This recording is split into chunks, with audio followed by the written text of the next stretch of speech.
Muy buenas tardes, chicos, ¿qué tal estáis? Espero que estéis igual o mucho mejor que yo. Vamos a ver, en este vídeo os voy a enseñar unos pequeños tips para aquellos que estáis aprendiendo a hacer descenso.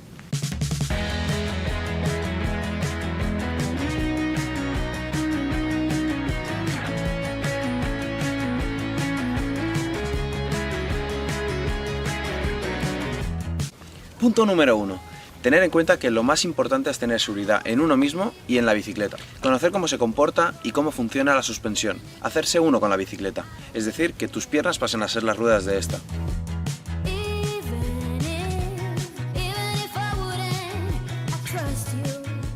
Punto número 2. En este deporte, primero se han de superar pequeños obstáculos como piedras, rocas o pequeñas raíces y enseguida ir aumentando el ritmo de velocidad a la que nosotros bajamos y, sobre todo, mantener el control de la bicicleta. Esto es muy importante dado que piensas que al llevar una bicicleta de descenso puedes bajar por cualquier sitio sin ningún problema, pero lo más importante de todo es que necesitas primero conocer la técnica y cómo se comporta esto. Primero hemos de conocer las físicas de la bicicleta, cómo reaccionará a un salto, cómo reaccionará a unas raíces, cómo reaccionará a una alta velocidad o a unas bajadas empinadas. Sobre todo tu postura encima de la bicicleta.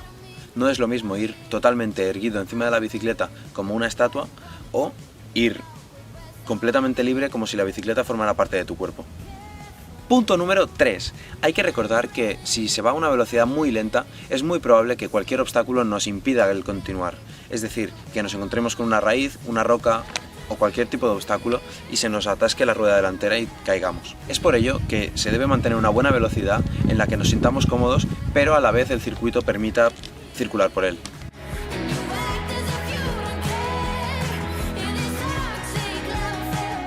El punto número 4 será la frenada, porque nosotros en la bicicleta utilizamos casi todo el tiempo el freno delantero, pese a, lógicamente, utilizar el freno trasero. También hay que tener mucho cuidado con la presión que se ejerce en el freno delantero, dado que si nos pasamos de presión es muy probable que salgamos disparados por encima de la bicicleta sin ningún tipo de control.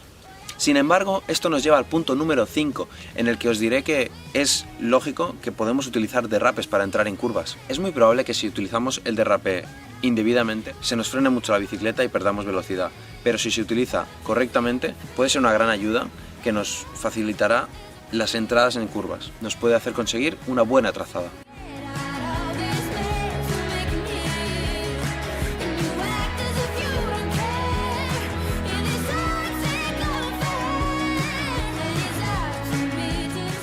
El punto número 6 hablaremos de cómo atravesar drops y bajadas muy empinadas, zonas de rocas muy altas o incluso zonas muy técnicas en las que deberemos de cambiar el centro de gravedad de la bicicleta y tirar el cuerpo lo máximo para atrás posible, reducir mucho el peso de la suspensión delantera y así facilitarle el trabajo para que no se quede bloqueada, porque si nosotros vamos muy echados hacia adelante es muy probable que se nos bloquee una rueda en una zona empinada y nos vayamos de boca.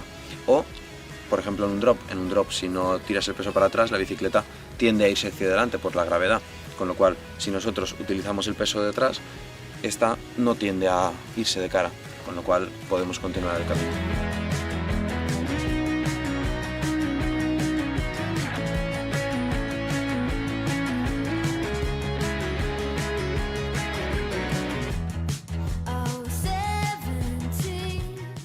Yo diría que hay mucha gente que esto no lo ve como algo común, pero debería ser lo primordial para poder hacer descenso, o para poder caminar, o para poder conducir, o para poder hacer cualquier tipo de actividad en la que tú te mueves. Debería ser mirar hacia adelante. Hay mucha gente que intenta mirar hacia donde tiene la rueda y eso es un grave error, porque no sabes a dónde vas, no sabes qué te viene, no puedes prevenir si hay algún salto, si hay alguna roca o algún obstáculo. Es primordial mirar hacia adelante, intentar ver lo más lejano posible para poder prever los obstáculos.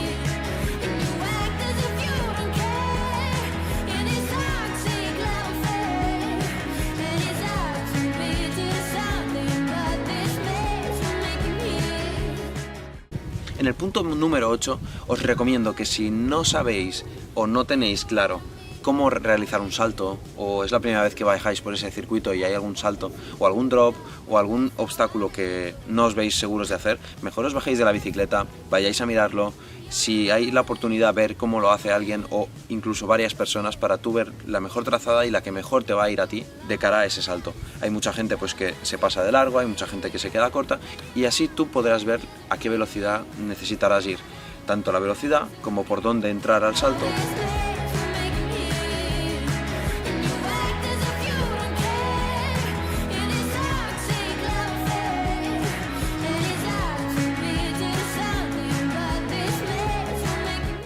El punto número 9 sería recordaros que para aprender descenso lo más importante debería ser la persistencia. No parar de entrenar, no parar de practicar, es cuestión de práctica, como cualquier deporte. No pararemos nunca de entrenar, de ver cómo funciona la bicicleta, de adaptarnos a ella, de ver los diferentes tramos en los que podemos pasar, en los que no, en los que deberíamos de mejorar y en los que ya los dominamos y queremos perfeccionarlos. A lo mejor te das cuenta de que a ti se te da mejor hacer saltos que pasar por una zona técnica o viceversa. Y entonces ahí podemos indagar un poquito en lo que realmente nos hace falta a nosotros, que es pues si se te da bien saltar y no se te da bien hacer zonas técnicas, pues podrías ir a alguna World Cup, podrías ir a alguna competición de la Copa Catalana, podrías ir a alguna competición de lo que sea y de donde sea, para ver las diferentes trazadas que utiliza la gente, las diferentes posturas que adopta en la bicicleta y todos estos métodos que te ayudarán a corregir tu postura.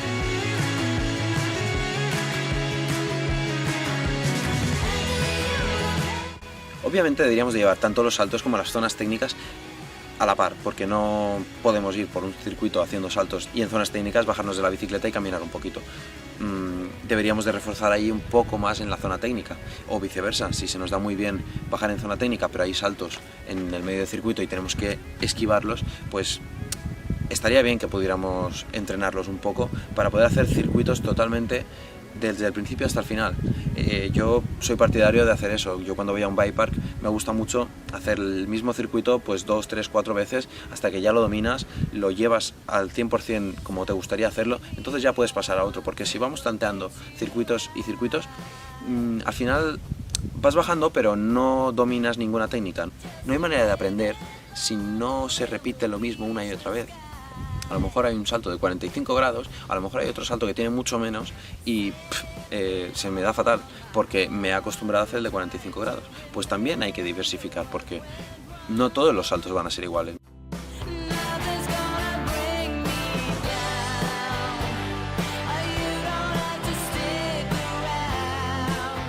Tú eres el único que sabe dónde están tus limitaciones. Tú serás el único que sabrás cuándo debes parar o cuándo debes arriesgar más.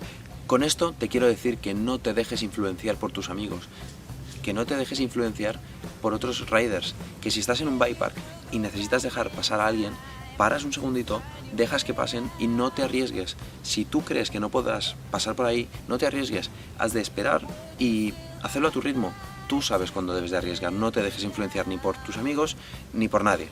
No tengas vergüenza de no poder alcanzarlos. A lo mejor ellos llevan muchos más años que tú haciendo descenso y tú cuando lleves esos años serás mucho mejor. Entonces, no te martirices, no tengas vergüenza por dejarlos pasar, no tengas vergüenza por no ir a su velocidad ni por intentar alcanzarlos. No ganas nada. O sea, lucha contra ti. Si puedes llevar un cronómetro, intenta cronometrarte tus tiempos, verás como siempre estarás mejorando y sobre todo no te compares con los demás. Eso es totalmente erróneo. Tienes que compararte contigo mismo de hace unos días. Si tú hace unos días hacías un circuito a 2 minutos 50 y lo estás haciendo a 2 minutos 30, estás mejorando, aunque alguien lo haga a 1 minuto 20. Pero es que siempre habrá alguien mejor que tú, eso lo tienes que tener claro. Y si no, entonces deberías de dedicarte a la competición profesional.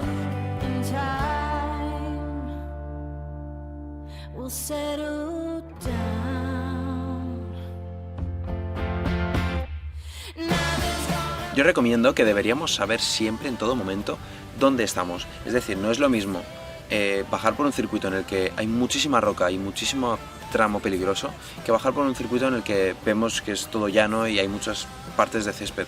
Porque es muy fácil en el descenso salirte del circuito, caerte y realmente hacerte mucho daño. Por lo tanto, deberíamos saber en todo momento dónde estamos y cómo deberíamos caer si nos caemos. Porque no es lo mismo caerse en una zona blanda o una zona lisa de césped que caerse en una zona rocosa, en la que pues va a ser mucho más difícil la caída, te vas a hacer mucho daño, probablemente. No quiere decir que lo vaya a hacer, porque yo me he caído muchas veces y no siempre te haces daño. A veces te preocupas más por la bicicleta, de hecho. A esto me refiero a que, por ejemplo, hay veces que pasamos por una pasarela de madera que no tiene ninguna complicación porque pueden ser unas pasarelas lisas con una pequeña inclinación o una pequeña curva y nada más, pero como no sepas dónde estás y te caigas ahí, te puedes hacer mucho daño cayéndote de una pasarela, porque a lo mejor hay 2 metros de caída y no hay ningún problema porque no tiene ninguna dificultad pasar por encima, pero como no vayas conociendo por dónde estás, por lo tanto, siempre tenemos que ser conscientes de dónde estamos, de por dónde estamos pasando y por dónde vamos a pasar. Como os decía, si tenéis la oportunidad de ir a alguna competición de gente profesional, os lo recomiendo, porque podéis aprender muchísimo mirando. No sé si vosotros sois de los que opina que mirando se aprende mucho, pero os recomiendo que vayáis a algún circuito de descenso, aparte de pasároslo bien, disfrutaréis mucho de ver cómo bajan, de ver las técnicas, de ver las velocidades que cogen y de lo muchísimo que se entrena esta gente para poder conseguir esos tiempos.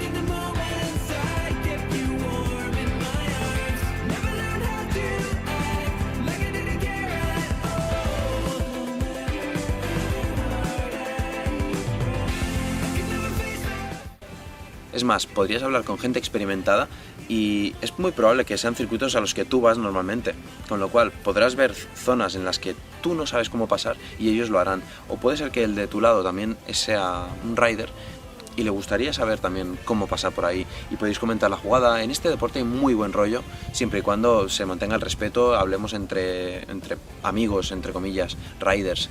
Este mundo es muy agradecido en cuanto a estas cosas, porque pues a lo mejor yo ahora sé cómo pasar por este circuito y veo que alguien me lo pregunta y se lo responderé. ¿Por qué? Porque en su día yo le pregunté a alguien cómo hacerlo. Nadie nace sabiendo, con lo cual hay que aprender. Y no hay nada mejor que aprender de los profesionales, de los que realmente saben y de la gente que te pueda ayudar con un conocimiento real.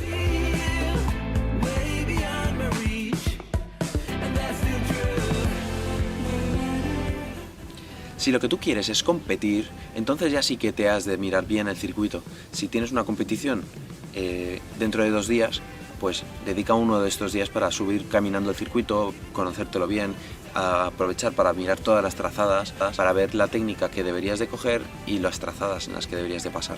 Hay mucha gente que en las competiciones, cuando yo competía, mirábamos las trazadas de los profesionales e intentabas imitarlas, pero había algunas que eran muy difíciles de conseguir, con lo cual cuando te llegaba la carrera es que ni siquiera te dabas cuenta de por dónde ibas, o sea, no sabías ni en qué tramo del circuito estabas, que querías ir tan rápido que no sabías realmente en qué momento estabas para pillar esa trazada, entonces la perdías y ahí pues reducías, pues yo qué sé, en vez de hacer 2 minutos 10, pues hacías 2 minutos 20, ¿por qué? Porque esos tramos en los que tú habías dicho, voy a pasar por aquí, se te olvidaban y perdías tiempo.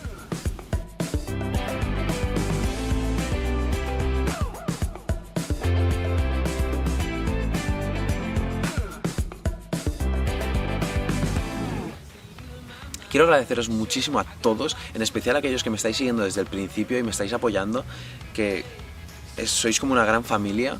No entendéis lo importante que es para mí que me digáis, oye, pues deberías de mejorar esto, o me ha gustado mucho esta parte, ¿por qué no la remarcas un poco? Y os estoy intentando hacer caso a todos y la verdad es que me siento vivo, porque yo antes de empezar a hacer estos vídeos me sentía muy solo, tenía pocas ganas de hacer cosas y ahora la verdad es que me siento muy activo, tengo muchas ganas de hacer cosas delante de la cámara, pero es que realmente no veo una cámara, os veo los ojos a todos y por eso a veces me da vergüenza, porque miro a la cámara y es como, hostia, es que ahora mismo me va a ver, pues hay vídeos en los que tienen 1400 visitas, el último que subí de descenso tiene 2300 o así, o sea, realmente me estáis viendo mucha gente. Y yo no estoy acostumbrado a esto, pensaba que me iban a ver pues 100 personas, 200 personas, mis amigos, los más cercanos. Pero estoy llegando a bastante gente y la verdad es que me siento muy motivado a seguir haciéndolo. Entonces, os agradezco mucho el interés que estáis mostrando sobre mi canal. Que si no estáis suscritos os podéis suscribir, vais a formar parte de una gran familia. Si tenéis alguna duda o algún problema me lo podéis dejar en los comentarios. A todo esto solo me queda añadir que gracias por verme y nos vemos en el próximo vídeo, chicos. Gracias.